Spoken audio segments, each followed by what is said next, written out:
बदली राजनीति में कांग्रेस का क्या भविष्य देखते हैं? लगातार आपकी हार हुई है विधानसभा, लोकसभा और आज निकाय चुनाव में। विधानसभा लोकसभा की स्थिति अलग रहती है और नगरीय निकायों की स्थिति एक अलग रहती है। विधानसभा में सभी आकलनों के विपरीत हम हारे और लोकसभा में भी जहां उम्मीद थी 4-5 सीट में हम अच्छा कर सकते हैं, दुर्भाग्य से एक में ही सीमित रह गए थे। स्थानीय स्तर के जो चुनाव हैं ये वर्तमान सरकार के उपस्थिति के कारण प्रभावित हो जाती है। टीएस सिंहदेव भी अपने क्षेत्र का दौरा किए, भूपेश बघेल भी दौरा किए, बड़े बड़े नेता दौरा किए, फिर भी हार, उनका क्या प्रभाव घट रहा है? जी, मुख्यमंत्री जी भी उनके विधानसभा से भारतीय जनता पार्टी हारी, कांग्रेस के जीते।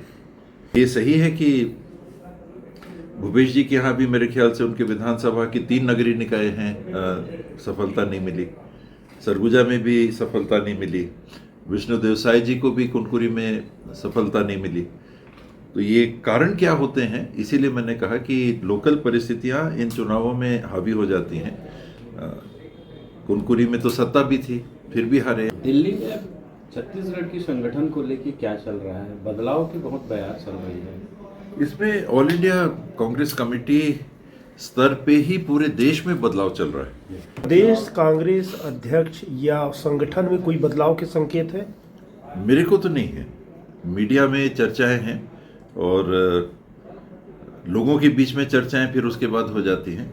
मेरे को तो कोई संकेत। महंत जी का जो बयान आया था अंबिकापुर में कि अगला चुनाव टीएस बाबा के नेतृत्व में लड़ा जाएगा, उनने टीएस सिंहदेव के नेतृत्व में, हम सब के नेतृत्व में ये शब्द एक साथ कहे, लेकिन जो मीडिया में आया वो टीएस सिंहदेव के नेतृत्व में आ गया। इसमें गलत क्या है? टीएस सिंहदेव के नेतृत्व में अगर प्रदेश कांग्रेस संगठन काम करे तो गलत की बात नहीं है। उसको प्रस्तुत इस रूप में कर दिया गया कि पूर्वानुमान, एक तरह से उन्होंने घोषणा कर दी कि उनके उसमें करेंगे। ये केंद्रीय हाईकमांड ही कर सकता है कि कौन किसके नेतृत्व में किस परिस्थिति में चुनाव होगा। और महान जी ने वही कहा जो कांग्रेस की रीति और नीति रहती है कि सामूहिक नेतृत्व में हमको चुनाव लड़ना है। आप तैयार हैं प्रदेश अध्यक्ष बनने के लिए अगर जिम्मेदारी मिलती है? जो तो जवाबदारी मिलती है मैंने आज तक निभाई है। अभी बिलासपुर में बड़ा तलवारबाजी चल रही है आपके संगठन में कि इसको निकालना, उसको निकालना। ऐसे में संगठन कहाँ रह जाता है? सभी जगह मेरे ख्याल से कार्रवाइयाँ हुई हैं। कोई जिला नहीं होगा जहां पर कार्रवाई नहीं हुई। जिन लोगों ने पार्टी के अधिकृत कैंडिडेट्स के खिलाफ काम किया है तो स्वाभाविक है आपको कार्रवाई करनी ही होती है। अगर आप कार्रवाई नहीं करेंगे तो संगठन नहीं। इससे कुछ बड़े नेता नाराज भी हो सकते हैं, उनको लग सकता है कि उनके समर्थकों को हटाया जा रहा है। मैं गुटी नजर से इन चीजों को नहीं देखता। एक नियम है, एक व्यवस्था है। अगर आप कार्रवाई नहीं कर रहे हैं तो जो चुनाव लड़ रहे हैं उनकी स्थिति क्या रहेगी? 13 महीने की शायद सरकार को आप 10 में से कितने अंक देंगे और क्यों देंगे और कैसा काम कर रही हो? अभी 4 ही देंगे। देखिए, काम नहीं हो रहा है। 6 अंक क्यों काट रहे हैं? कुछ ना कुछ तो हो रहा है। तनख्वाहें मिल रही हैं, पेंशन मिल रहे हैं, कुछ तो काम हो रहा है। तो 0 तो कैसे दिया जा सकता है? अगर निष्पक्ष के आसपास आकलन करना है तो कुछ तो काम हो रहा है। तो एकदम से 0 तो 6 अंक काटने की वजह भी तो कुछ होगी। नए काम कहीं नहीं दिख रहे। जिसका उनने बड़ा कमिटमेंट चुनाव में लिया था, धान का हम 3100 रुपये एक साथ देंगे, आज तक नहीं दिया। नंबर कैसे दीजिएगा? आपने जो एमएसपी में खरीदना था 2300 रुपये में आपने धान उठा लिया, 2330 में महीन धान उठा लिया।